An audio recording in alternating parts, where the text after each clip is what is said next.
नमस्कार, स्वागत है आपका। आपके साथ मैं हूं अमृता चौरसिया। एक नजर हेडलाइंस पर। जेडीयू के बागी शरद यादव और अली अनवर की राज्य सदस्यता रद्द। सभापति एम वेंकैया नायडू जेडीयू के तर्क से सहमत, दोनों पर पार्टी विरोधी गतिविधियों का आरोप।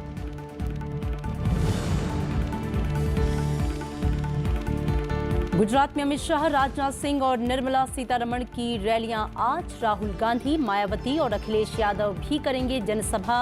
चुनाव आयोग ने 8 और 9 दिसंबर को बिना मंजूरी विज्ञापनों पर लगाई रोक।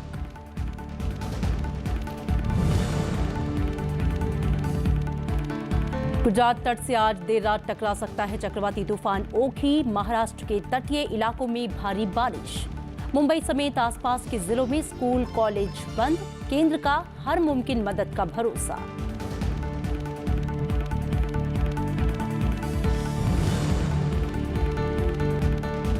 अनंतनाग में सुरक्षा बलों से मुठभेड़ में 3 आतंकी ढेर। एक गिरफ्त में। गोलीबारी में सेना का एक जवान शहीद, एक घायल। इलाके में तलाशी अभियान जारी।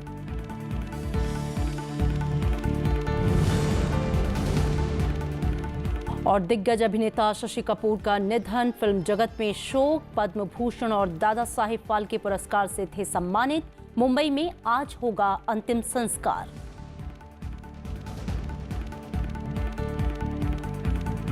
और अब खबरें विस्तार से। जेडीयू के बागी नेता शरद यादव और अली अनवर को राज्यसभा से अयोग्य करार दिया गया है। राज्यसभा के सभापति एम वेंकैया नायडू की तरफ से ये जानकारी दी गई। राज्यसभा के सभापति जेडीयू के इस तर्क से सहमत थे कि दोनों वरिष्ठ नेताओं ने पार्टी के निर्देशों का उल्लंघन करते हुए और विपक्षी दलों के कार्यक्रमों में शामिल होकर स्वेच्छा से सदस्यता त्याग दी है। जेडीयू अध्यक्ष और बिहार के मुख्यमंत्री नीतीश कुमार के महागठबंधन से हटने और बीजेपी के साथ गठबंधन करने के बाद शरद यादव ने विपक्ष से हाथ मिला लिया। शरद यादव को पिछले साल सदन के लिए चयनित किया गया था और उनका कार्यकाल 2022 में खत्म होने वाला था। वहीं अली अनवर का कार्यकाल अगले साल की शुरुआत में खत्म होने वाला था। शरद यादव फिलहाल चुनाव प्रचार के सिलसिले में गुजरात में हैं। हम लोग बात करेंगे, इस पर फैसला लेंगे। जाहिर है कि न्याय जहां भी न्याय मिलने के जो भी जगह है, उस जगह पर तो हम लोग जाएंगे ही। और अब गुजरात चुनाव से जुड़ी खबरें।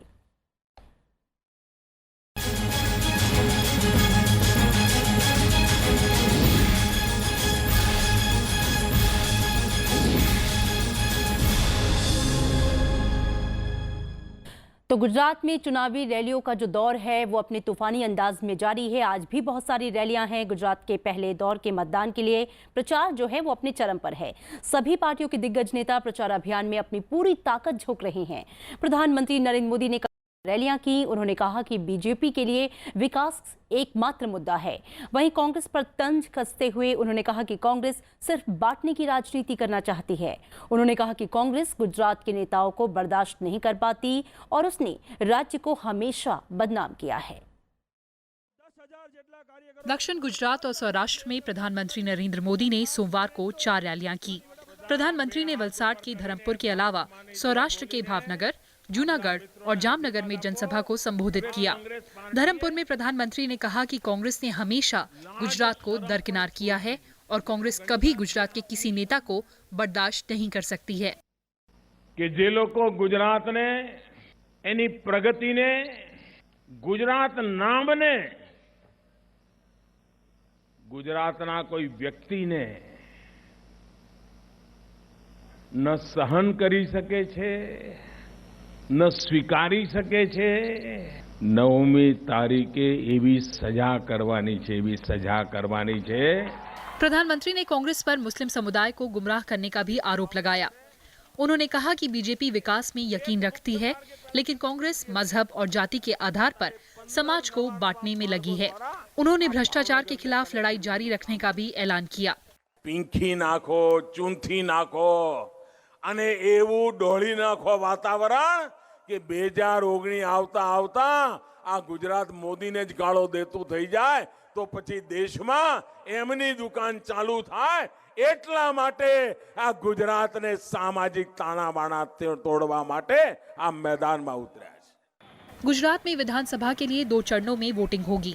पहले चरण में 9 दिसंबर को 89 सीटों पर मतदान होना है। वहीं दूसरे चरण में 14 दिसंबर को 93 सीटों पर वोट डाले जाएंगे और 18 दिसंबर को नतीजे आएंगे।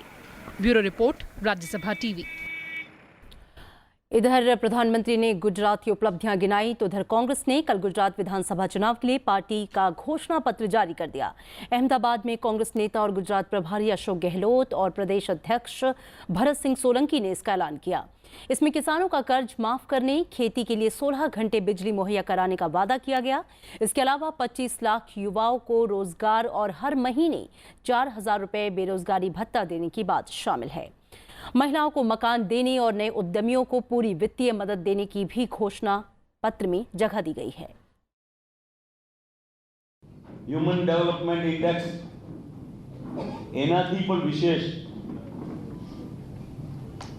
हैप्पीनेस इंडेक्स खुश रहे गुजरात, खुशहाल गुजरात जेम विश्व में આપણો પડોશી ભૂતાન દેશ છે, ત્યાંના લોકો ખૂબ રાજી અને ખુશ રહે છે।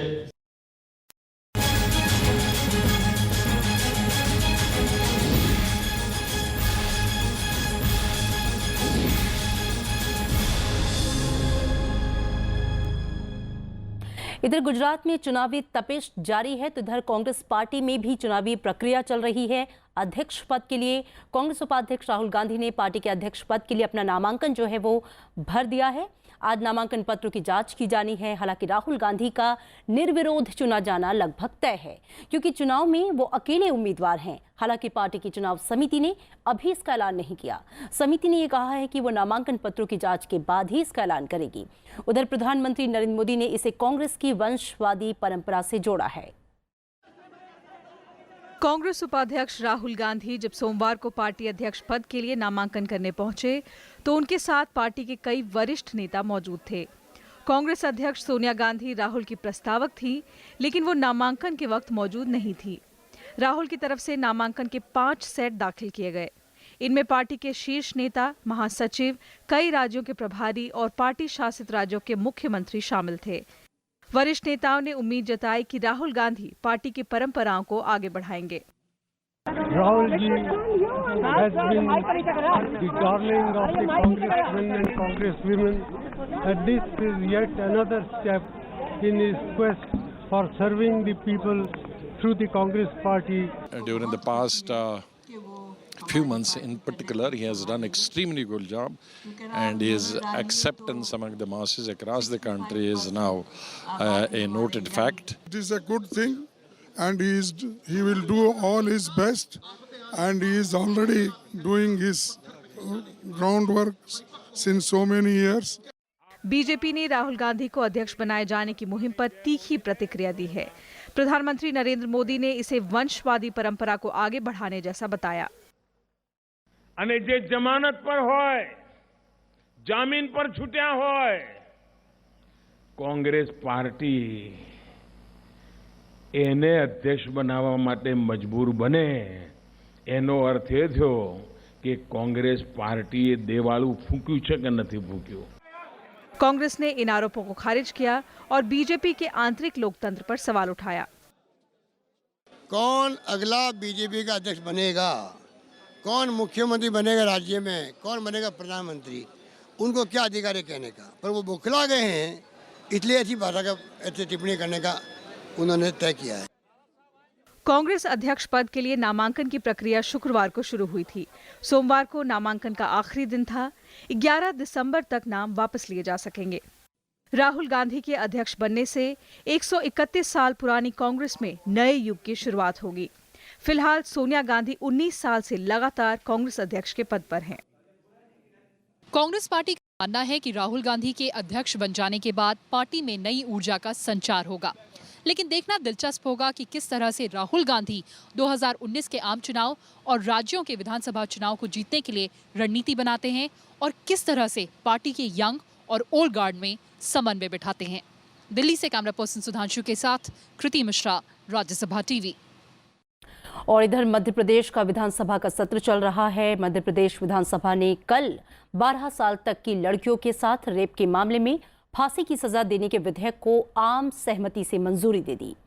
महिलाओं और नाबालिगों के साथ अपराधों पर कार्रवाई के लिए आईपीसी की धारा 376 और 376 डी में संशोधन का प्रावधान है।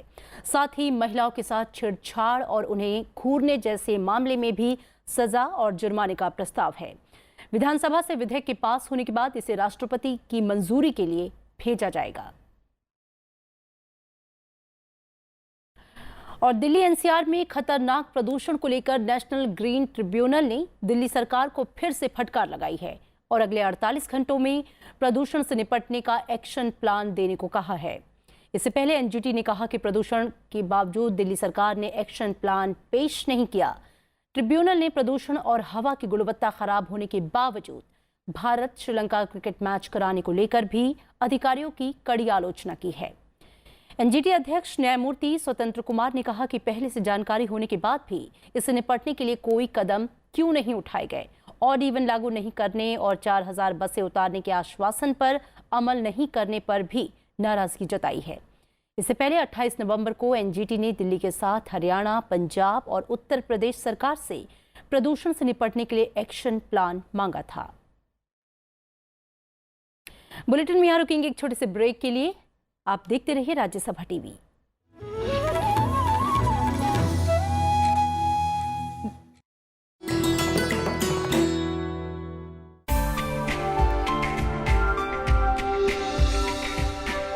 पच्चीकारी सफेद संगमरमर पर रंगीन पत्थरों की जादूगरी, लातिनी भाषा में कहें तो पीटरा ड्यूरा। ताजमहल, सिकंदरा, एतमादुद्दौला और आगरा के लाल किले में है अद्भुत नमूने। ईरान और एशिया से आए कारीगरों का हुनर जिसे अपनाया भारतीय कारीगरों ने और दिए एक से बढ़कर एक ऐतिहासिक स्थल।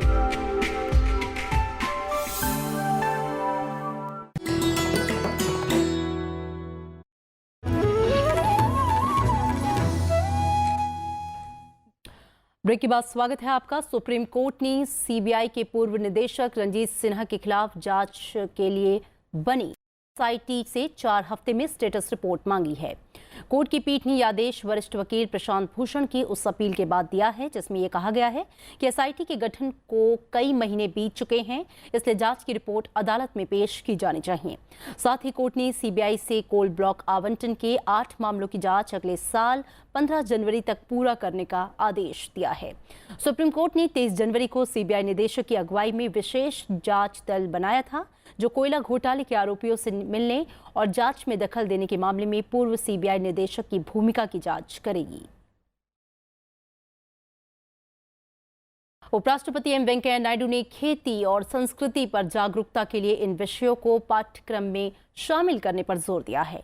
उपराष्ट्रपति कल कानपुर के चंद्रशेखर आजाद विश्वविद्यालय के 19वें दीक्षांत समारोह में बोल रहे थे। उपराष्ट्रपति ने कुछ विश्वविद्यालयों में अशांति पर चिंता जताई है।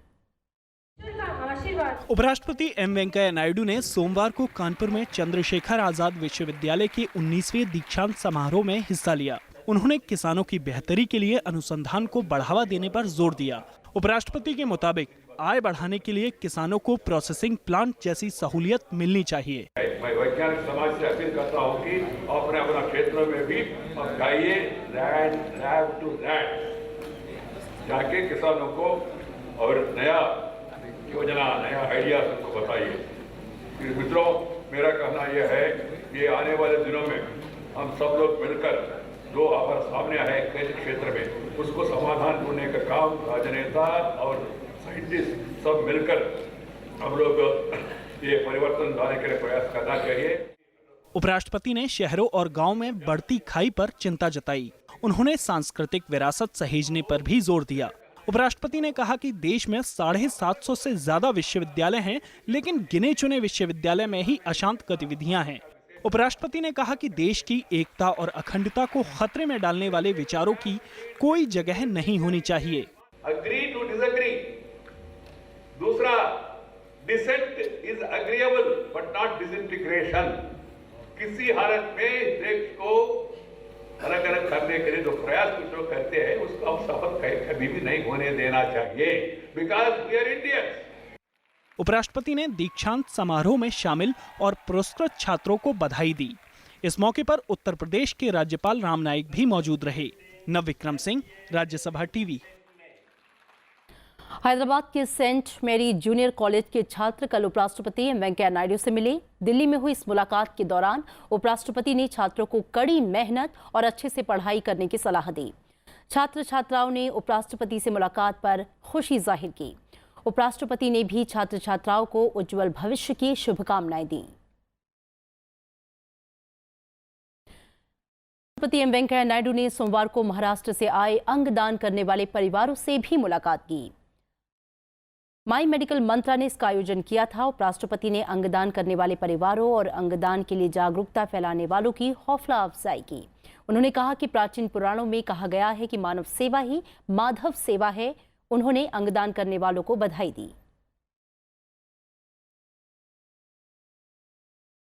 और जम्मू कश्मीर में अनंतनाग के कांजीगुड में हुई एक मुठभेड़ में 3 आतंकवादी मारे गए, जबकि सुरक्षा बलों ने एक आतंकी को गिरफ्तार कर लिया। इस मुठभेड़ में सेना का एक जवान शहीद हो गया, जबकि एक घायल जवान का इलाज अस्पताल में चल रहा है। सुरक्षा बलों ने इलाके को चारों तरफ से घेर लिया है। और अब बात करते हैं ओखी चक्रवात की। दक्षिण तट पर तबाही मचाने के बाद चक्रवात ओखी के आज देर रात तक तटीय गुजरात पहुंचने की आशंका है। इससे राज्य में अगले 2 दिन में भारी बारिश होने की संभावना है। मौसम विभाग के मुताबिक ओखी सूरत से तकरीबन 850 किलोमीटर दक्षिण पश्चिम में केंद्रित है। इसके दक्षिण गुजरात और सूरत के करीब उत्तरी महाराष्ट्र के आसपास के क्षेत्रों को आज देर रात पार करने की संभावना है। गुजरात सरकार ने राज्य के तटीय क्षेत्र में सभी एहतियाती कदम उठाने का निर्देश जारी किया है।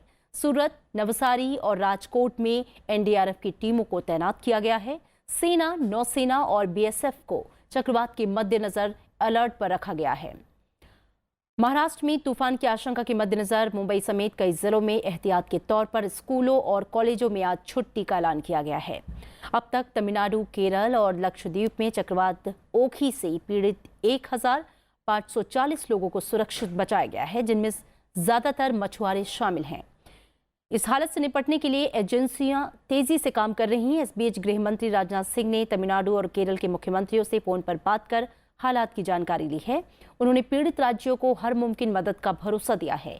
कैबिनेट सचिव पीके सिन्हा की अध्यक्षता वाली राष्ट्रीय संकट प्रबंधन समिति ने ओखी से पीड़ित तटवर्ती इलाकों और समुद्र में बचाव और राहत कार्यों की समीक्षा की है। नौसेना के पोत, हेलीकॉप्टर, तटरक्षक की पनडुब्बियां और वायुसेना के विमान बचाव और राहत काम में जुटे हैं। लापता करीब 100 मछुआरों की तलाश अभी भी जारी है। मौसम विभाग ने भीषण चक्रवाती तूफान की चेतावनी जारी की है और मछुआरों को समुद्र में न जाने की सलाह दी है। और इधर वित्त मंत्री अरुण जेटली ने सोमवार को राजस्व खुफिया निदेशालय के स्वर्ण जयंती स्थापना दिवस समारोह को संबोधित किया। उन्होंने देश की प्रमुख तस्कर रोधी खुफिया और संचालन एजेंसी के योगदान की सराहना की। वित्त मंत्री अरुण जेटली ने खुफिया एजेंसियों के लिए प्रौद्योगिकी के महत्व का भी जिक्र किया। With the help of technology that you really require to have your skills upgraded to its very best. And I'm sure a lean organization like the DRI will continue to upgrade its skills and certainly continue to serve this country. UNESCO ने वैश्विक शिक्षा monitoring यानी कि GEM report Delhi में सोमवार को जारी कर दी है। इसमें शिक्षा पर टिकाऊ विकास के लक्ष्य का जिक्र है। साथ ही विभिन्न जवाबदेही तंत्रों की भी जांच की गई, जिसका इस्तेमाल सरकारों, स्कूलों, शिक्षकों, माता पिता, अंतर्राष्ट्रीय समुदाय और निजी क्षेत्र को समावेशी और गुणवत्तापूर्ण शिक्षा के लिए जवाबदेह बनाते हैं। इस मौके पर यूनेस्को प्रतिनिधि शिगेरू एयांगिनेस और कई लोगों ने अपने विचार रखे।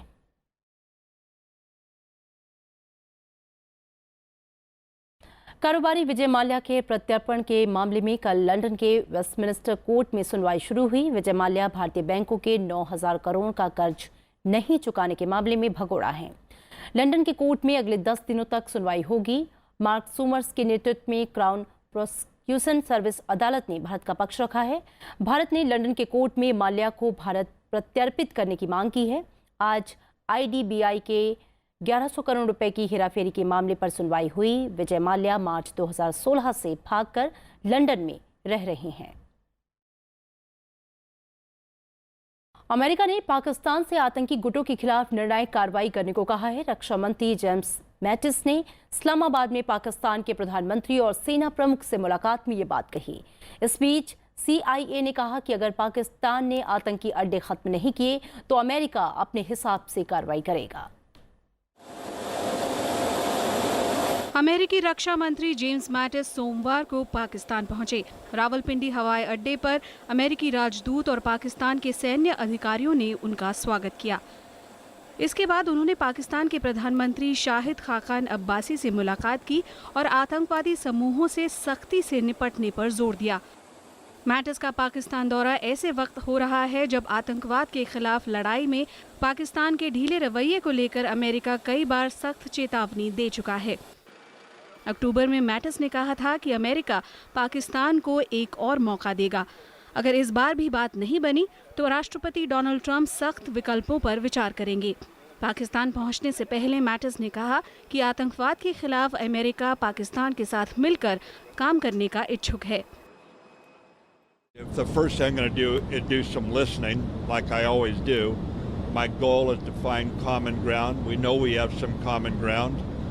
They have lost hundreds, thousands of their troops killed and wounded by terrorists. They have lost hundreds, thousands of their innocent people murdered and wounded by terrorists. So we know common ground. इस बीच अमेरिकी agency CIA के प्रमुख Mike Pompeo ने पाकिस्तान को सख्त चेतावनी दी है। उन्होंने कहा कि अगर पाकिस्तान आतंकी अड्डों को खत्म नहीं करेगा तो अमेरिका खुद कदम उठाएगा। Safe haven inside of Pakistan has worked to the detriment of our capacity to do what we needed to do in Afghanistan. And in the absence of the Pakistanis achieving that, we're going to do everything we can to make sure that that safe haven no longer exists. अगस्त में राष्ट्रपति Trump ने अफगानिस्तान के लिए नई रणनीति का ऐलान किया था। उन्होंने अफगानिस्तान के आतंकियों को मिल रही मदद पर पाकिस्तान को चेतावनी भी दी थी। ट्रंप ने अफगानिस्तान में स्थिरता के लिए भारत से मदद भी मांगी थी। पिछले सप्ताह अफगानिस्तान में अमेरिका के शीर्ष कमांडर जनरल जॉन निकलसन ने कहा था कि आतंकियों को समर्थन वाली पाकिस्तान की नीति में कोई बदलाव नहीं आया है। Bureau report, Rajya Sabha TV. और इधर अमेरिका और दक्षिण कोरिया ने उत्तर कोरिया पर दबाव बनाने के लिए कल से सबसे बड़ा वायुसेना अभ्यास शुरू कर दिया। उत्तर कोरिया ने इस अभ्यास को परमाणु युद्ध के लिए खुली चुनौती बताया है, तो वहीं चीन ने कहा है कि ऐसी हरकतों से कोरियाई प्रायद्वीप में तनाव घटाने में मदद नहीं मिलेगी। कोरियाई प्रायद्वीप में तनाव के बीच अमेरिका और दक्षिण कोरिया ने सोमवार को अभी तक का सबसे बड़ा वायुसेना अभ्यास शुरू कर दिया। 5 दिवसीय विजिलेंट एस अभ्यास में 230 विमान और हजारों की संख्या में सैनिक हिस्सा ले रहे हैं। इसमें F-22 रैप्टर स्टेल्थ लड़ाकू विमान भी शामिल हैं। 공군 작전사령부와 주한 미 7공군 사령부는 오늘부터 8일까지 한미 공군의 전시 연합작전 수행 능력 향상을 위한 비질런트 에이스 훈련을 실시합니다। साझा अभ्यास पर प्रतिक्रिया देते हुए चीन ने कहा है कि कोई भी पक्ष संयम बरतने को तैयार नहीं है। चीन का कहना है कि उकसावे की किसी भी कार्रवाई से माहौल और खराब हो सकता है। 朝鲜半岛的局势在维持2个多月相对平静之后再次趋于紧张，各方没有抓住中方此前呼吁过的机遇创。 उत्तर कोरिया ने भी अमेरिका और दक्षिण कोरिया के अभ्यास पर सख्त टिप्पणी की है। उत्तर कोरिया ने साझा अभ्यास को युद्ध के लिए उकसावा करार दिया। तमाम अंतर्राष्ट्रीय दबावों और संयुक्त राष्ट्र के प्रतिबंधों को दरकिनार करते हुए उत्तर कोरिया लगातार मिसाइल परीक्षण कर रहा है। पिछले हफ्ते उत्तर कोरिया ने अब तक की सबसे ज्यादा दूरी तक मार करने वाली मिसाइल का परीक्षण किया था। उत्तर कोरिया ने दावा किया था कि उसकी नई अंतर महाद्वीपीय बैलिस्टिक मिसाइल पूरे अमेरिका में कहीं भी मार कर सकने में सक्षम है।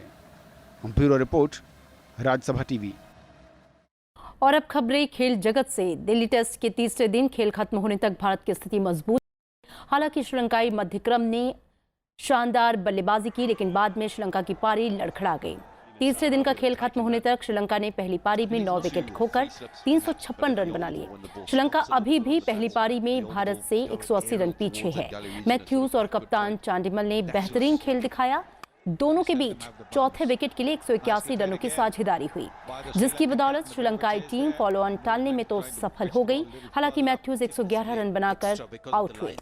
मैथ्यूज के आउट होते ही श्रीलंकाई पारी बिखर गई। एक समय मेहमान टीम का स्कोर 4 विकेट पर 317 रन था, लेकिन सदीरा समरविक्रमा के रूप में 5वां विकेट गिरने के बाद कोई भी बल्लेबाज चांडिमल का साथ नहीं दे पाया। चांडिमल का 147 रन बनाकर क्रीज पर हैं। अश्विन ने 3 विकेट लिए, वहीं मोहम्मद शामी, ईशांत शर्मा और रवींद्र जडेजा को 2-2 विकेट मिले। इससे पहले भारत ने पहली पारी 7 विकेट पर 536 रन पर घोषित कर दी थी।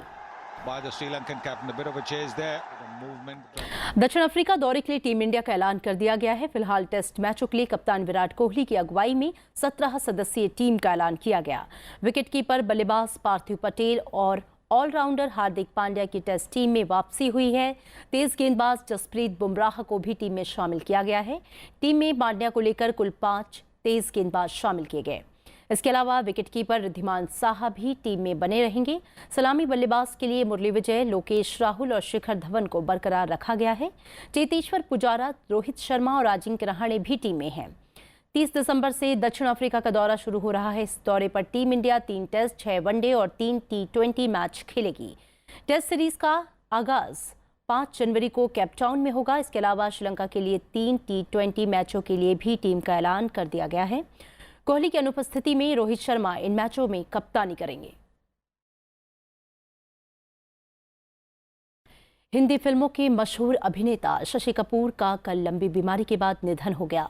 मुंबई के कोकिलाबेन अस्पताल में 79 साल की उम्र में उन्होंने आखिरी सांस ली। उनका अंतिम संस्कार आज मुंबई में किया जाएगा। राष्ट्रपति, उपराष्ट्रपति, प्रधानमंत्री नरेंद्र मोदी, सूचना प्रसारण मंत्री स्मृति ईरानी समेत अनेक नेताओं और फिल्म जगत के लोगों ने उनके निधन पर गहरा शोक जताया है। बलबीर राज कपूर यानी कि शशि कपूर का जन्म हिंदी सिनेमा के दिग्गज पृथ्वीराज कपूर के घर 18 मार्च 1938 को हुआ। अभिनय और थिएटर उन्हें विरासत में मिला था। वे बचपन से ही थिएटर और फिल्म में बाल कलाकार के तौर पर काम करने लगे थे। फिल्म जब जब फूल खिले के लिए उन्हें सर्वश्रेष्ठ अभिनेता चुना गया। अपनी फिल्म जुनून के लिए उन्हें बतौर निर्माता राष्ट्रीय पुरस्कार मिला। न्यू दिल्ली टाइम्स में एक्टिंग के लिए उन्हें राष्ट्रीय पुरस्कार से सम्मानित किया गया। फिल्मों में योगदान के लिए 2011 में उन्हें पद्म भूषण पुरस्कार और 2015 में दादा साहेब फाल्के पुरस्कार से सम्मानित।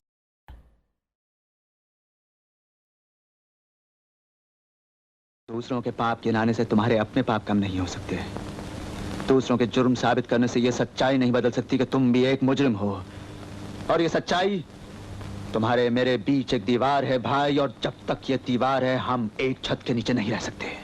आज मेरे पास बिल्डिंगें हैं, प्रॉपर्टी है, बैंक बैलेंस है, बंगला है, गाड़ी है। क्या है तुम्हारे पास? मेरे पास माँ है। दूसरों के पाप गिनाने से तुम्हारे अपने पाप कम नहीं हो सकते।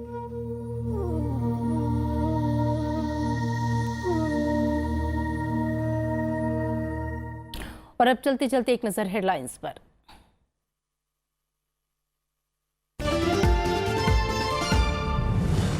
जेडीयू की बागी शरद यादव और अली अनवर की राज्यसभा सदस्यता रद्द। सभापति एम वेंकैया नायडू जेडीयू के तर्क से सहमत। दोनों पर पार्टी विरोधी गतिविधियों का आरोप।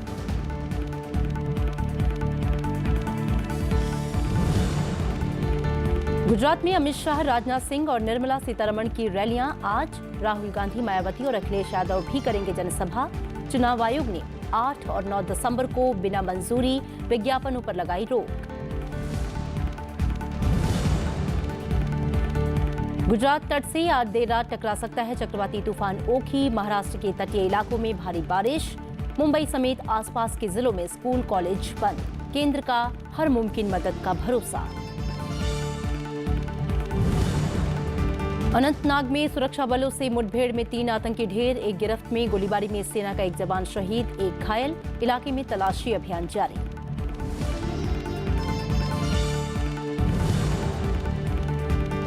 और दिग्गज अभिनेता शशि कपूर का निधन, फिल्म जगत में शोक, पद्म भूषण और दादा साहेब फाल्के पुरस्कार से थे सम्मानित। मुंबई में आज होगा अंतिम संस्कार। फिलहाल खबरों में इतना ही, आगे देखिए देश देशांतर।